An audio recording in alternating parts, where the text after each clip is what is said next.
Hermina, ketemu lagi dengan kami di sini ya. Pada kesempatan ini saya kedatangan dokter yang cantik ya. Saya senang banget ya kalau misalnya saya ngobrol dengan dokter spesialis kulit, karena saya selalu dapat pencerahan untuk mengglow up kulit ya. Ya ini tamu saya hari ini dokter cantik, dokter Arifah, spesialis kulit dan kelamin yang ada di Hermina Solo. Assalamualaikum warahmatullahi wabarakatuh. Nih sahabat Hermina, kali ini kita mau ngobrol tentang apa dok? Melasma. Nah, melasma ini sebenarnya bagian dari hiperpigmentasi ya dok ya? Hiperpigmentasi dan tidak akan pernah selesai untuk dibicarakan. Nah itu dia dok ya. Apalagi kita wanita Asia nih, wanita Indonesia tepatnya, dengan paparan UV yang cukup lumayan ya. Sepanjang tahun selalu ada paparan sinar matahari UV. Oke. Nah, awalnya sebenarnya orang-orang juga banyak yang belum tahu ya dok. Kadang-kadang mereka masih mix ya, hiperpigmentasi, dark spot, kemudian freckles, kemudian melasma sendiri gitu ya. Mungkin dokter bisa kasih apa sih penjabaran ya? Ada glance gitu ya. Jadi memang masalah hiperpigmentasi atau kita bilang apa ya, flek gitu ya, mungkin pada umumnya itu sebenarnya merujuk pada satu istilah yang umum, bahwa itu tuh kalau ada titik hitam ya ada flek. Padahal sebenarnya kalau dalam bidang kedokteran kita bisa membagi banyak ya, berbagai diagnosis. Dalam hal ini itu yang topik kita bawain hari ini itu flek hitam yang memang disebabkan karena bukan dari sejak lahir di bawah seperti itu, bukan misalnya pertanda lahir, atau bukan yang diwariskan gitu, bukan kongenital. Itu lebih ke didapat, walaupun secara genetik kita membawa, tapi belum tentu muncul gitu. Oh gitu ya, belum tentu muncul pada saat-saat kondisi tertentu, misalnya hamil gitu kan, ada perubahan hormonal. Lalu misalnya ibu-ibu yang menggunakan pil-pil atau kontrasepsi hormonal, atau misalnya yang dulu tuh tomboy gitu, jarang pakai sunscreen sehingga keluar rumah tuh langsung aja gitu kan terpapar sinar matahari di usia mungkin usia 20-an yang memang kulitnya masih dalam kondisi yang sangat prima gitu kan, jadi nggak kelihatan bakalan kenapa-napa nih nantinya gitu. Ternyata setelah nanti usia 40 baru dia bermasalah atau muncullah flek-flek hitam itu gitu. Atau yang mungkin dalam pekerjaannya sering matahari atau ini misalnya tukang masak gitu yang sering mengalami inflamasi gitu loh dok di bagian wajahnya gitu. Tukang masak maksudnya kita sering kompor gitu? Masa bisa ya? Panasnya itu kan terus gitu. Nah itu juga bisa, dan ini nih yang paling baru nih dok nih, penggunaan masker ini juga bisa meningkatkan terjadinya kemungkinan timbulnya flek hitam atau melasma gitu pada wajah kita. Pernah kita terlindungi kan dok dengan protection masker ini? Sebetulnya iya, tapi dok di sini kan kayak uap panasnya nggak bisa keluar gitu. Jadi not the only UV, tapi ada heat ya? Iya. Jadi dari mana heat juga bisa. Ya? Jadi saya baca jurnal sih memang belum ada, tapi ada satu dokter yang menyatakan di sebuah artikel gitu bahwa bisa jadi karena penggunaan masker ini, satu dari panas yang terkumpul di sini gitu ya. Lalu yang kedua dari gesekan masker ini menyebabkan inflamasi di kulit itu gitu. Oh jadi karena inflamasinya berulang-ulang dan kita lakukan setiap hari dalam jangka waktu lama terus menerus, itu bisa jadi trigger terbentuknya hiperpigmentasi. Iya benar. Itu tetap beda nggak dok sama yang post inflamasi kan kita juga suka ada tuh yang misalnya yang harus jerawat gitu gitu. Jerawat. Beda sih dok ini. Jadi kalau melasma itu lebih ke dia, kalau kita lihat itu bentukannya tuh kayak pulau-pulau gitu loh dok. Itu harus simetris ya? Enggak juga. Jadi bisa aja di sisi aja. Bisa. Meskipun distribusinya kita emang membagi gitu ya. Ada distribusi malar gitu.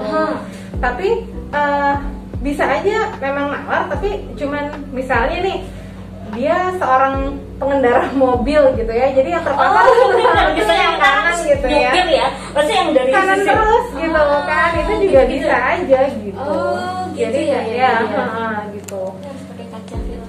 Kaca film, jadi kalau bisa tuh emang bahkan dok, visible light. What does it mean kok visible light? Cahaya yang kita lihat nih, yang bisa kita lihat gitu, dan blue light dari gadget kita, kita juga laptop gitu kan, atau TV, ya mungkin ya, berarti kalau blue light yang jelas sih handphone sama screen itu ya, banget ya dengan HP ya. Iya, nah itu juga bisa menyebabkan bisa menginduksi timbulnya melasma juga gitu.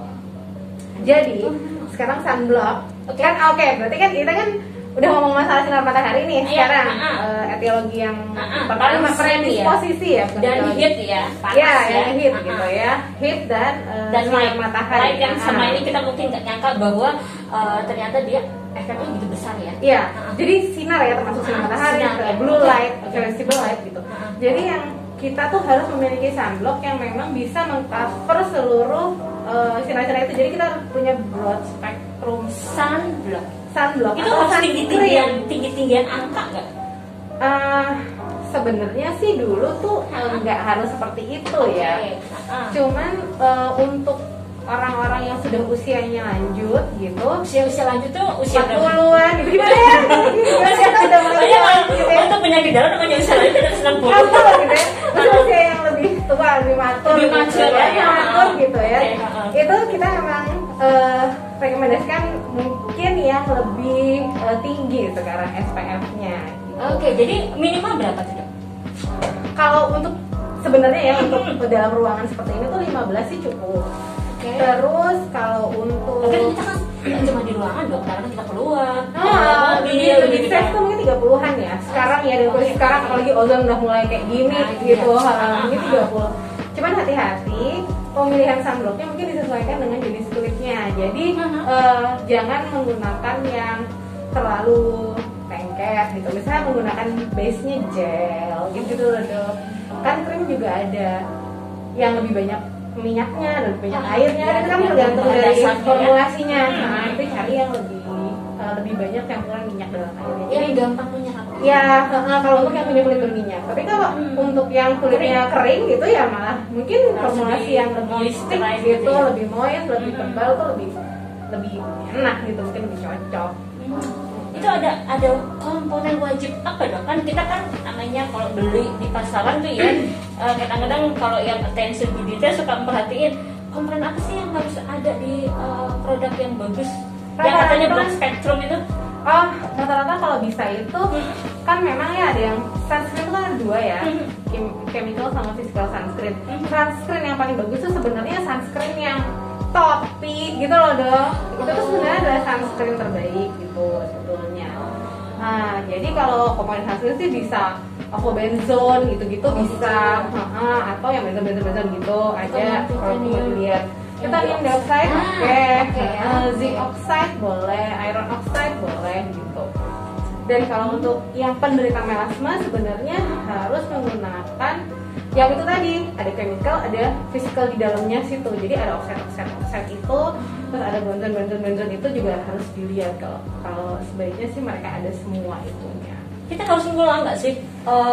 Iya, aplikasi tiap 2 jam gitu sebetulnya. Tiap 2 jam ya dok. Cuman kan lagi masa pandemi gini kan agak susah ya. Gimana cara ngulang tiap 2 jam gitu.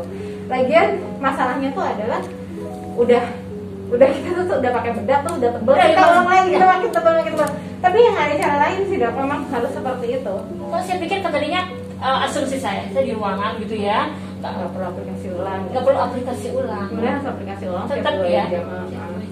Setiap 2 jam. Kan ada light yang tadinya kita yang tadi itu, benar-benar. Jadi emang harus kita aplikasi ulang. Karena kalau kita tidak benar nih di sunscreen ini, kita seperti membuang uang kita untuk perawatan di malam hari gitu loh sebetulnya. Ya kita harus beli krim malam. Iya, percuma gitu maksudnya. Kalau malamnya sudah di-treat sedemikian baik, tapi pagi harinya kita nggak menggunakan sunscreen, ya repot. Apalagi sekarang ternyata melasma itu hanya dengan penggunaan sunscreen saja itu sebenarnya bisa menunjukkan perbaikan. Oh gitu, jadi kita nggak perlu kayak only sunscreen lah ya, dipiling terus pakai krim malam, nggak usah apa, hanya pakai sunscreen aja tuh bisa membaik sebetulnya. Membaik dalam memudar gitu. Terus dalam beberapa bulan. Oh nggak ada itu sih. Nggak ada penelitiannya kalau tentang sunscreen ya. Kalau beda sama chemical lain, misalkan whitening atau apa itu biasanya mereka punya penelitian atau studi yang lebih luas gitu kan, berapa lama. Tapi kalau untuk sunscreen mereka nggak bilang sih berapa lama, dengan hanya pemakaian only sunscreen aja memperbaiki melasma dalam sekian minggu misalnya nggak ada. Dan berarti onset terjadinya melasma ya, itu paling muda usia berapa ya? Kalau rata-rata di usia pertengahan ya dok, ya di saat mereka sudah mulai itu loh, sudah mulai terpapar kontrasepsi, sudah mulai hamil gitu. Berarti biasanya pada perempuan ya? Iya, laki-laki juga bisa, tapi insidensinya juga lebih sedikit. Iya, ya, karena kan yang banyak paparan hormon. Kasihan ya perempuannya. Makanya yang butuh skincare kan perempuannya. Iya, makanya para pria harus baik sama wanita, anak-anak harus baik sama mamanya. Cocok. Gitu lama-lama ya. Terus ya, kalau yang sudah terjadi melasma, ini terapi-terapi apa aja nih yang bisa kita lakukan? Terapinya dari mulai pada sederhana, misalnya biasanya terapi melasma itu kita memang memberikan whitening agent atau pemutih gitu ya. Cuman pemutihnya juga kita harus pilih yang aman. Sekarang dengan banyaknya produk-produk kosmetik yang beredar di pasaran, sebenarnya kita kayak menjadi dokter kulit sendiri sih menurut saya. Jadi kita bisa mix and match, kan banyak tuh merek-merek sekarang yang memang hanya menjual zat aktifnya saja. Oh ya, banyak ya sekarang yang dijual yang lagi hype banget itu loh dong. Ada yang dari ini gitu kan. Persen ini gitu kan. Sebenarnya kalau rajin-rajin membaca sih kita bisa menjadi our own dermatologist gitu. Kita bisa mix and match ini, ditambah ini tambah ini gitu, sebenarnya bisa. Cuman hati-hati dengan resiko iritasi. Kan kalau mix and match sendiri gitu. Kan kita harus punya basic knowledge ya. Ini tuh bagaimana, terus efeknya sampai bagaimana, terus sampai berapa lama kita harus pakai. Iya. Benar. Cuman biasanya kalau produk-produk OTC itu dong, produk-produk yang kita bisa dapatkan di pasar bebas gitu, itu rata-rata sih harusnya loh dok ya, harusnya itu tidak merupakan zat yang under prescription gitu. Jadi dia tidak berbahaya sebetulnya. Maksudnya dalam, kecuali kalau resiko alergi atau iritasi kan nggak bisa diprediksi. Cuman rata-rata bahan aktif yang ada di situ dianggap aman lah gitu untuk dengan persentase yang aman untuk dipasarkan dan dipakai secara bebas sebetulnya gitu. Kan Indonesia juga punya badan POM ya sebenarnya seperti FDA gitu. Jadi ya saya rasa sih dengan pengetahuan, tapi ya basic pengetahuan harus punya. Kita harus membaca dulu gitu, baru kita bisa menentukan apa sih produk yang ingin kita beli dan akan yang aplikasikan pada kulit wajah. Tapi saran saya sih awal lebih baik bertemu dengan dokter kulit ya. Kalau saran saya, kalau sudah punya masalah gitu ya, sudah punya masalah atau sudah pernah mencoba mungkin tidak berhasil, tidak berhasil, itu sebaiknya datang ke klinik dermatologis. Pada faktanya ya, soalnya bukan apa-apa gitu kan. Kadang kita kita tahu nih brand ini ada zat aktif apa, tapi kan kita nggak tahu itu tadi sampai seberapa besar sih kita, sampai seberapa banyak kita harus aplikasi, seberapa lama kita harus kita pilih gitu kan. Iya. Terus bahan yang kita campur itu benar apa enggak ya, mix gitu ya. Iya. Sebenarnya gini sih dok, kalau memix bahan itu karena skincare sekarang itu rata-rata sudah memiliki formulasi yang baik. Itu kita bisa layering up sih sebetulnya, layering up sendiri itu layers ya dok ya. Layers saya ngomongnya nih. Layers ya, oke. Layer up sendiri itu boleh. Jadi kita boleh menumpuk satu produk, kemudian kita layer lagi dengan produk lain. Itu memungkinkan sih untuk saat ini kan. Menurut saya ya, skincare di tahun 80-an, 90-an, 2000-an itu beda banget. Teknologinya beda ya.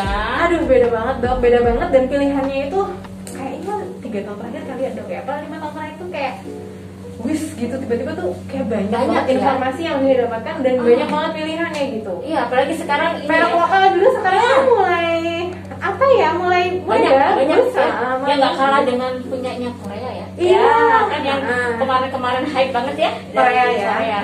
Kalau dulu kita cuma tahu produk US, sekarang kita tahu produk Korea, terus sekarang kita tahu produk lokal lagi yang juga menurut saya bagus lah gitu, punya mutu yang bagus. Nggak kalah ya. Nggak kalah, bisa. Cuman balik lagi, kalau produk OTC atau produk yang dijual bebas tadi, sebagaimana saya sudah sampaikan sebelumnya, bahwa karena mereka itu dianggap aman untuk diberikan, aman untuk dijual, aman untuk dipakai oleh masyarakat umum, itu pasti memiliki kekuatan yang tidak lebih lemah daripada yang bisa kita resepkan, karena itulah kita ada gitu loh. Saya ini ya sama gitu. Kayak kita ada obat-obat yang ada obat batuk yang OTC, ada obat batuk yang harus kita resepkan, karena ada zat-zat tertentu yang tidak bisa kita jual bebas. Gitu kan. Dalam faktor keamanan itu harus terpantau, gitu ya. Moles kayak gitu ya dok ya. Iya, kurang lebih sama lah. Tapi mungkin kalau yang kalau kulitnya tidak terlalu banyak bermasalah, mungkin bisa ya layer. Bisa layer dan kita bisa pakai produk yang ada pemasaran aja gitu ya. Cuman kalau orang-orang dengan masalah yang sudah memang dengan masalah, kita ngomong saat ini melasma, itu ya rata-rata sih kalau melasmanya sudah dalam ya. Dalam atau dia sudah banyak lebar gitu, ya sudah mempengaruhi udah mengaruhi ini kali ya. Ya secara estetik karena secara estetik kan terlihat banget. Karena itu kan udah mungkin sekarang sih nggak kelihatan ya. Tapi kan sekarang orang kan seneng banget tuh ya, udah mulai kalau misalnya dandan apa gimana kan kan akan otomatis ya akan mempengaruhi ya. Iya pasti pada awalnya tuh akan lari pada dekoratif makeup, jadinya gimana caranya supaya ini tuh nggak kelihatan, padahal sebetulnya kan yang benar adalah kita harus merawat dengan baik, memperbaiki, bukan dengan malah ditambal. Jadi kita menampilkan kulit yang sehat ya. Ya benar, Bare Face Project gitu.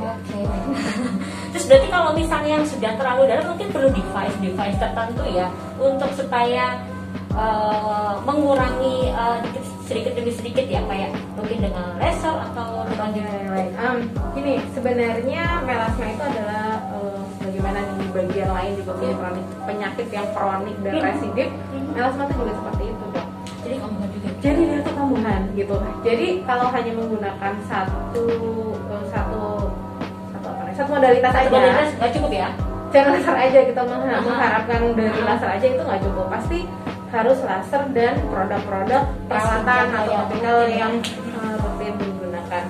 Bahkan produk yang rutin digunakan ini bisa digunakan sendiri tanpa laser. Tapi kalau laser tanpa ini cuma percuma. Jadi ini tuh lebih baik lagi kalau dua-duanya ya sebenarnya. Jadi saling melengkapi. Tapi kalau harus suruh memilih antara produk-produk yang kita aplikasi skincare rutin dengan laser, kalau saya preferensinya lebih milih produk rutin yang kita gunakan sehari-hari. Tapi kalau segala sesuatu yang rutin dan kita rajin gitu kan, itu memberikan hasil yang baik daripada kita yang langsung ekstrim tapi kita nggak bisa mematuhinya. Maksudnya saya nggak mau pakai krim, saya orangnya nggak telaten gitu, saya mau laser aja ya itu juga nggak bisa gitu.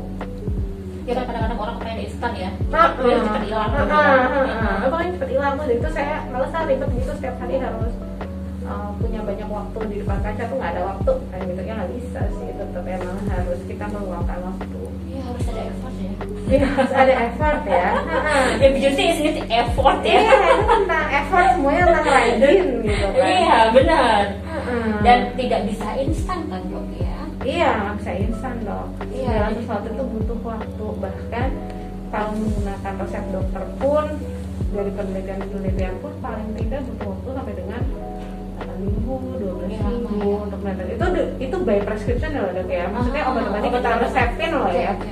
Yang notabene punya kekuatan lebih strong daripada obat yang OTC, itu aja masih butuh kerajinan. Apalagi kalau kita yang lebih prefer menggunakan produk OTC, mungkin lebih lama lagi loh. Jadi kita memang setelah tadi di terapi, kita juga harus sabar ya dok ya, sampai dapat hasil. Tapi jangan lupa juga kalau misalnya paginya, siangnya kita beraktivitas, kita harus punya protection kan. pasti nomor 1 nggak boleh itu basic skincare. Jadi kalau skincare itu kan ada basic skincare, sunscreen itu adalah salah satu dari basic skincare yang harus kita gunakan. Udah nggak usah pakai yang lain deh kasarannya gitu, tapi harus nomor 1 pakai sunscreen karena manfaat sunscreen juga banyak gitu. Selain mencegah flek hitam, tadi melasma, bisa juga mencegah photo aging atau aging yang akibat paparan sinar matahari dan lain. Iya, jadi kita kan aging itu, kita jadi ngomongin aging ya. Aging itu kan next kita akan bicara banyak ya dok ya tentang aging dan anti aging. Nah ya, bisa intrinsic aging yang memang our biological clock gitu. Jadi karena jam biologis kita sebagai manusia itu kan tidak bisa dihindari itu aging yang seperti itu. Tapi kita harus menahan extrinsic aging kita, salah satunya dari paparan sinar matahari, radikal bebas. Terus kalau stres sendiri juga ngaruh kan sih? Oh iya, terjadinya melasma itu. Oh iya, salah satu faktor yang berkontribusi terhadap buruknya melasma itu ya salah satu dari stres itu. Terus paparan radikal bebas juga, misalnya asap rokok kayak gitu. Jadi mungkin tidak merokok tapi berada di lingkungan yang banyak paparan polusi atau radikal bebasnya, itu juga bukan hal yang baik sih sebenarnya. Itu memperburuk melasma yang kita punya atau men-trigger munculnya melasma. Atau kalau pada pasien-pasien saya dok dengan komorbid itu kira-kira juga akan ada pengaruhnya nggak? Enggak juga ya, kadang mereka mungkin dengan problem kulit yang berbeda mungkin. Obat-obatannya mungkin ya dok ya, yang bisa memperburuk melasma ada tuh beberapa obat-obatan yang bisa memperburuk melasma, bahkan ada penyakit sistemik juga yang bisa menyebabkan bukan melasma gitu, menyebabkan endogen ochronosis. Soalnya kan pasien-pasien dia ya, kita tahu lah itu kan iya, inflamasi kronik ya. Nah, itu saya kurang tahu ya dok. Yang maksudnya gini, apakah inflamasi sistemik itu akan menyebabkan? Karena mungkin belum ada penelitian ya. Misalnya gini, yang paling kita sedang alami sekarang, misalnya COVID gitu ya. Kan COVID itu bisa menyebabkan rambutnya rontok. Udah pernah dengar belum ya dokter? Banyak sih keluhan. Iya kan, orang COVID itu keluhannya gitu, banyak kan. Iya. Iya. Salah satunya kan adalah rambut rontok pas COVID tuh. Nah, itu kan artinya mediator inflamasinya kan beredar di seluruh badan kita ya. Apakah infeksi COVID menyebabkan perburukan atau bisa men-trigger melasma? Itu juga kita belum ya. Belum ada ya, mungkin membutuhkan beberapa waktu yang akan datang ya untuk mereveal itu benar atau enggak gitu. Tapi yang jelas pada saat kemarin kita lagi excitednya terpapar sinar matahari, itu juga sebenarnya tuh meningkatkan terjadinya melasma sih, walaupun kita juga belum tahu gitu dengan sunbathing ya, kita harapannya supaya dalam gitu kan, meningkatkan vitamin D dan sebagainya. Tapi di satu sisi juga ya gimana ya, pengennya sembuh gitu ya, mungkin itu hal sekunder yang bisa kita pikirkan gitu. Kan asal kita pakai sunscreen yang cukup inilah ya, adekuat lah ya. Adekuat gitu ya. Lagi infeksi COVID tuh kayaknya boro-boro gitu ya, kemudian pakai sunscreen pakai sembuh dulu gitu. Iya sih. Pokoknya dengan harapannya dengan matahari kita bisa ini ya. Kan seperti itu gitu lah. Duh, menyenangkan sekali ya sahabat Hermina. Saya tuh kalau bicara ya, ngobrol sama dokter Arifa ini, aduh, ini bisa sampai jam-jaman ya. Ya kita terusan sampai, aduh ya ampun, yuk kita sudah mulai waktunya praktek gitu ya. Ya sahabat Hermina, demikianlah ngobrol-ngobrol seru ya. Ya hari ini. Tapi kalau sahabat Hermina ada yang masih ingin berkonsultasi, bisa datang ke Hermina Solo karena dokter Arifa kan ada di Hermina Solo. Demikian obrolan kita ya sebenarnya. Next time kita bikin topik yang seru lagi ya dok ya. Topik yang oke. Sampai jumpa sahabat Hermina.